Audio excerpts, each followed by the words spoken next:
tiba-tiba cinta datang kepadaku. Udah hijau.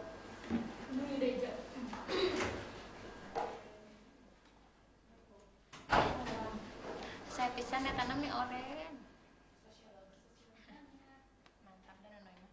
Bismillahirrahmanirrahim. Assalamualaikum warahmatullahi wabarakatuh. Waalaikumsalam warahmatullahi wabarakatuh. Bagaimana kabarnya hari ini? Alhamdulillah luar biasa. Allahu Akbar. Hari ini siapa yang tidak masuk?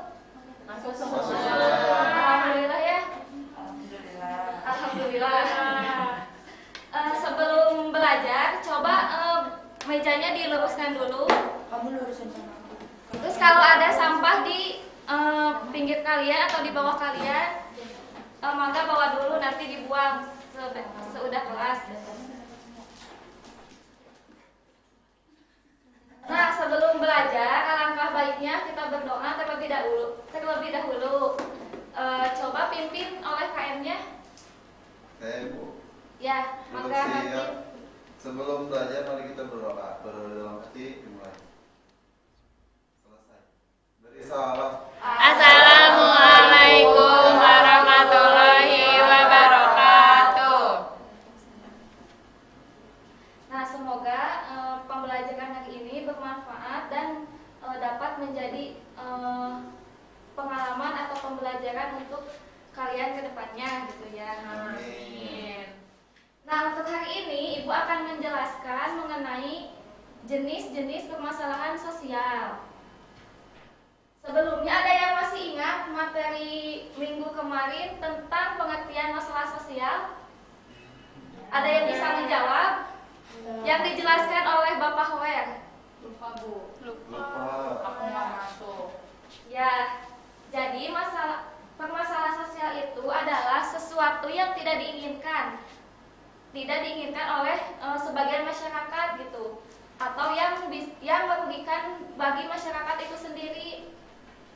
Nah, di pertemuan kali ini Ibu akan menjelaskan jenis-jenis permasalahan sosial di ranah publik.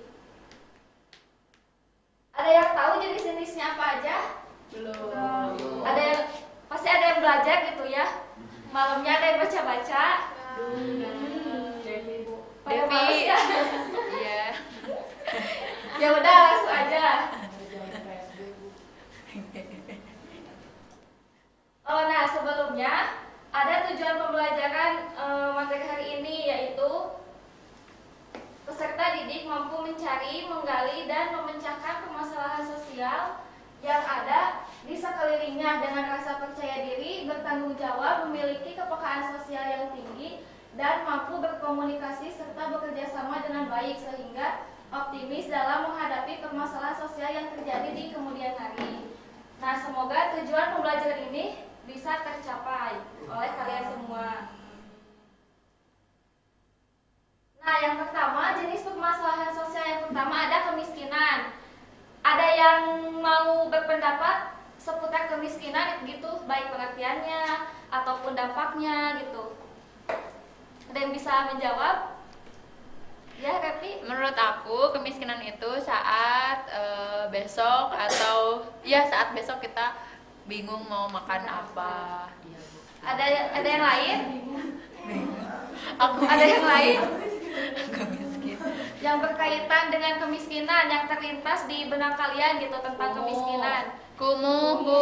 Kumuh. Terus Penganggur, enggak Nggak punya uang. Nggak punya uang. Nggak punya mata pencaharian. ya, Banyak sampah di rumahnya. ya benar ya. Jadi benar apa kata Repi gitu. Jadi kemiskinan itu adalah sesuatu hal atau kondisi yang dimana seseorang itu atau masyarakat itu tidak bisa memelihara hidupnya, baik itu untuk kebutuhan primer kayak yang tadi disebut oleh Repi seperti makan, minum, terus pekerjaan gitu. Nah, itu bisa disebut kemiskinan. Nah, kemiskinan sendiri ada ada beberapa jenis kemiskinan, tapi yang akan Ibu jelaskan dua kemiskinan, yaitu ada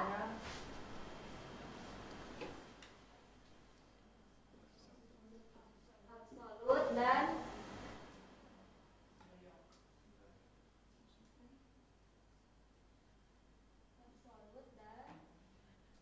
relatif.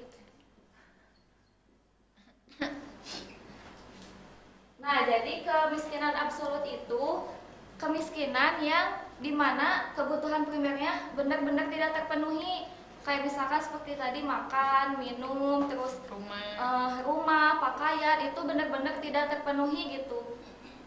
Terus kalau kemiskinan relatif, nah kemiskinan relatif ini setiap orang berpandangnya berbeda-beda gitu. Nah, jadi kalau misalkan Diandra, Bu, pendapatan orang tua saya kok lebih kecil daripada pendapatan orang tuanya Rica. Nah, berarti Diandra mengaku kalau merasa dia itu lebih kecil pendapatannya. Nah, berarti itu bisa termasuk ke kemiskinan relatif.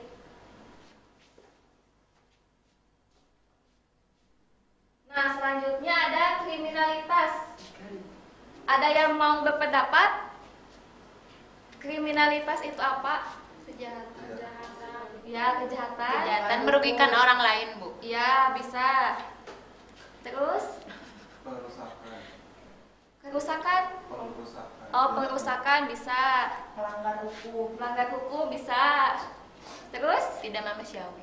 tidak manusiawi bisa. Pakai topeng. Iya, benar. Bahwa Ya, ada- jadi benar sekali ya kalau misalkan kriminalitas itu bisa kita sebut atau kita kenal dengan kejahatan gitu ya.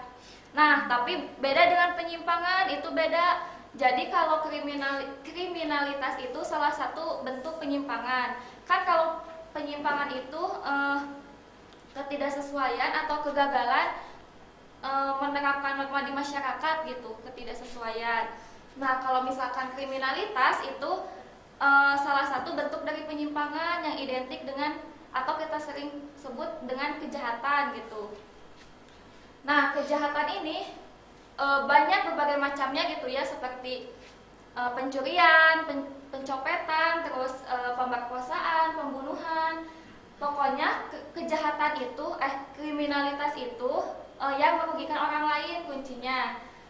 Dan juga melanggar hukum. Nah, tidak semua bentuk penyimpangan itu disebut kriminalitas gitu ya.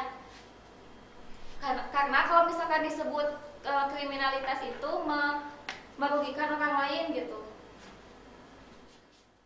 Terus yang selanjutnya ada kesenjangan sosial ekonomi. Sebelumnya ada yang mau mengungkapkan dulu kesenjangan, tentang kesenjangan gitu, arti dari kesenjangan. Ketimpangan ya. Ada lagi? Ekstrim. Ya, terus Ekstremis. ya, jadi kesenjangan itu kan bisa disebut dengan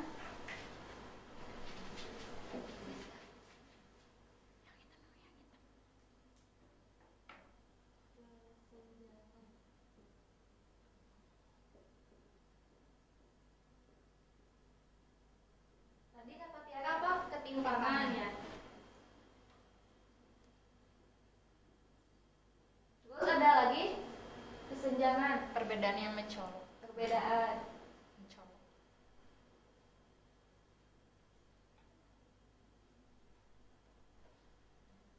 Ada lagi?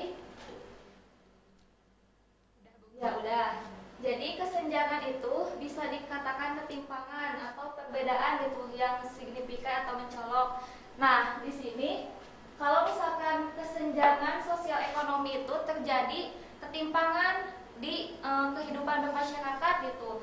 Nah, nantinya akan berdampak pada perbedaan yang tadi dikatakan Repi, perbedaan yang sangat mencolok. Bisa dilihat di gambar ya, kalau misalkan, nah ini ada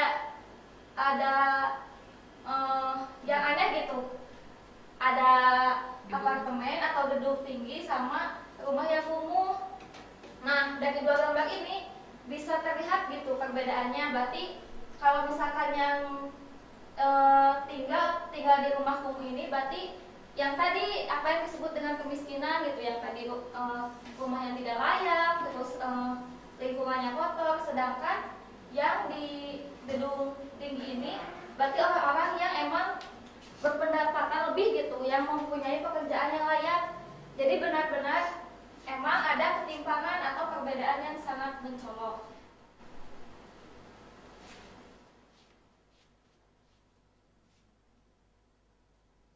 Nah, selanjutnya ada faktor penyebab. Faktor penyebab kemiskinan gitu. Ada faktor pribadi, geografis, faktor ekonomis, dan faktor sosial. Faktor pribadi itu yang berhubungan dengan dirinya sendiri gitu. Kayak misalkan ada cacat fisik, terus rasa malas gitu. Nah, itu bisa dikatakan faktor pribadi. Kalau faktor geografis itu yang berhubungan dengan alam, kayak misalkan terjadinya bencana alam, kayak banjir, longsor, terus yang cuaca atau iklim yang ekstrim gitu, yang berubah-ubah. Nah, bisa berdampak pada kemiskinan. Terus ada faktor ekonomis, yang misalkan pendapatan yang tidak merata gitu, atau pembangunan yang tidak merata. Terus yang keempat ada faktor sosial. Jadi kalau faktor sosial ini ada sesuatu hal yang tidak mereka dapat, kayak misalkan tinggal di wilayah lingkungan yang tidak berpendidikan. Nah, itu bisa menyebabkan kemiskinan. Yang kedua ada faktor penyebab kriminalitas. Nah, kriminalitas sendiri bisa terjadi karena terjadinya perubahan sosial gitu ya. Kayak misalkan ada penggusuran lahan atau tanah dari pihak pemerintah ke suatu pemukiman gitu. Nah, itu bisa menjadikan kan pengangguran, terus berdampak pada kriminalitas gitu. Yang kedua ada pemerintah yang lemah dan korup. Nah, dengan adanya pimpinan dari pemerintah gitu yang melakukan hal korupsi ini, berarti ada seseorang yang ingin mengungkapkan gitu benci terhadap pimpinan tersebut, jadi melakukan kriminalitas gitu. Terus yang ketiga ada kesulitan ekonomi. Jadi misalkan saya mencari pekerjaan tidak dapat sehingga menyebabkan ya pengangguran gitu, berhubungan dengan yang tadi malas gitu. Terus yang ketiga ada faktor penyebab kesenjangan ekonomi. Nah, yang pertama ada menurunnya pendapatan per kapita. Nah, jadi kalau menurunnya pendapatan per kapita ini sehingga menyebabkan tingkat kesejahteraannya berkurang gitu, menurun. Terus yang kedua ada ketidakmerataan pembangunan. Jadi ada perbedaan antara wilayah daerah satu dan daerah yang lainnya. Terus yang ketiga ada rendahnya mobilitas sosial. Jadi sulit untuk berpindah status. Misalkan dia tinggal di lingkungan yang tidak berpendidikan. Nah, udah gitu gak ada semangat untuk menjadi lebih baik gitu karena tinggal di wilayah yang seperti itu. Nah, ini ada solusi dan strateginya, yaitu ada kemiskinan. Yang kemiskinan itu mengembangkan dan menjamin keberlanjutan usaha kecil. Nah, hal ini bisa diatasi dengan didirikannya gitu usaha-usaha kecil gitu, kayak misalkan home industry di rumah-rumah gitu. Nah, terus ada menyinergikan kebijakan dan program penanggulangan kemiskinan. Kayak misalkan dari pemerintah ada seminar kewirausahaan bagi masyarakat yang pengangguran gitu. Jadi menyelaraskan antara program pembangunan kebijakan yang ada di pemerintah sama warga masyarakat yang membutuhkan gitu. Nah, kriminalitas sendiri bisa diatasi dengan dua cara, yaitu preventif dan represif. Kalau misalkan preventif itu pencegahan sebelum terjadi, jadi ada himbauan dulu, terus himbauan dulu gitu, atau penyuluhan. Nah, yang kedua represif. Kalau represif itu dengan tindak kekerasan langsung, misalkan kayak di penjara atau dihukum mati gitu. Terus yang ketiga ada kesenjangan sosial ekonomi. Nah, solusinya ini bisa dari pemerintah, yaitu ada pemberian subsidi, kayak misalkan gas LPG yang 3 kilo, terus ada kartu Indonesia Sehat, Indonesia Pintar gitu. Nah, ini bisa masuk untuk mengatasi kesenjangan sosial ekonomi. Terus menggalakkan program usaha mikro kecil menengah. Terus yang ketiga ada pelatihan kewirausahaan yang nyambung kayak yang tadi yang mensinergikan kebijakan gitu.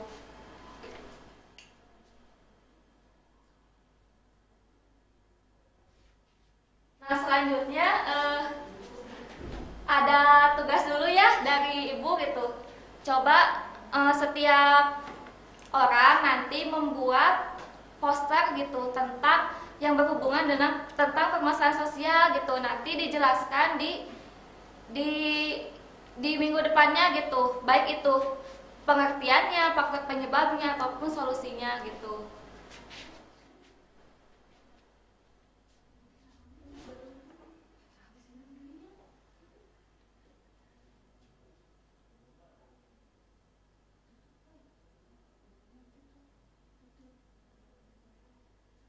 Baik, sebelumnya semoga dengan pembelajaran hari ini kalian bisa mengambil gitu pengalaman pembelajarannya atau manfaatnya di kemudian hari. Apabila nanti kalian mendapatkan musibah atau gimana, kalian bisa mengatasi solusinya di masyarakat gitu ya. Mungkin cukup sekian dari Ibu. Terima kasih. Mohon maaf bila ada kesalahan ataupun tindakan yang kurang mengenakan. Bila taufiq wal hidayah. Wassalamualaikum